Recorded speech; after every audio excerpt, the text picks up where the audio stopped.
By request? Yeah. By demand? By demand. As I read through history, Russian and German poets and literature, I stumbled across some references to the Goths. Not the people who walked down Asheville wearing all black and silver.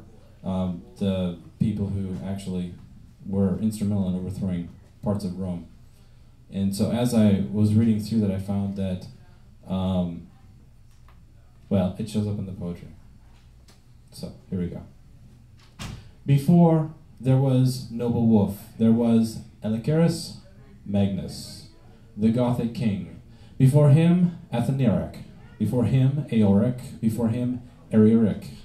And before him, the line of Balti elders extends into the horizon like a falcon reaching for the sunset. The coach pitted me against an opponent nearly 8 inches taller and at least 15 pounds heavier than I. Wrestlers, get ready. From the neutral position, I was taken down one shoulder to the mat, and then the other, hovering above the mat with a minute left to go, and for that period, in a match, an amateur contest of Greco-Roman wrestling.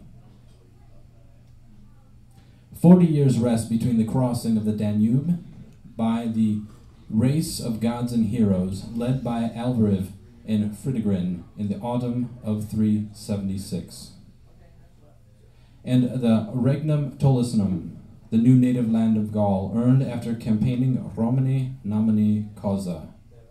The first period of the match I survived by rocking back and forth on my shoulder to avoid being pinned. I earned a point for an escape, but the second period began in the referee position, I on bottom. My opponent's weight alone drove me hard into the mat, and for 60 seconds I managed to avoid being flipped onto my back and pinned. By forming an awkward tripod of chest and knees, I maneuvered like a 3-legged spider, trying to carry an entire nation on my back. My opponent pulled my left arm, rolled me onto my back. I used the momentum and avoided a takedown. Earn a reversal. What served the Teravingi and the Vessi elders was their ability to adapt to changing circumstances. More efficiently than their imperial counterparts, when the Teravingian tribes acquired horses, they became the Gothic cavalry, descending the slopes of the Peloponnesus, destroying Roman garrisons one after the other. My opponent, in the third period of the match, managed to flip me on my back quicker than I would like to admit. I spent the next 120 seconds under what seemed like the weight of the entire Roman Empire. I tried to move toward the edge of the ring, heading west, with the hope of nudging him out of the ring, or at least stall for time. I waited.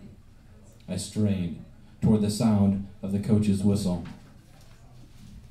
I saw his face, the coach's face, close to the mat, trying to determine if I had been pinned or if I had escaped. Before the last of the Gothic armies perished, less than 200 years after crossing the Danube, they carved their impression into the minds of the Greek, the Persian, and Roman historians. Ptolemy called them Guti. A century later, Claudius named the defeated warriors Goths. And somewhere, das Dunkelwasser of history, schlägt die Wimper von weißer Gischt auf. A moan arises for meine erste geborenes Land. But there is no native land. All have escaped, assimilated to other places and other languages. Thank you.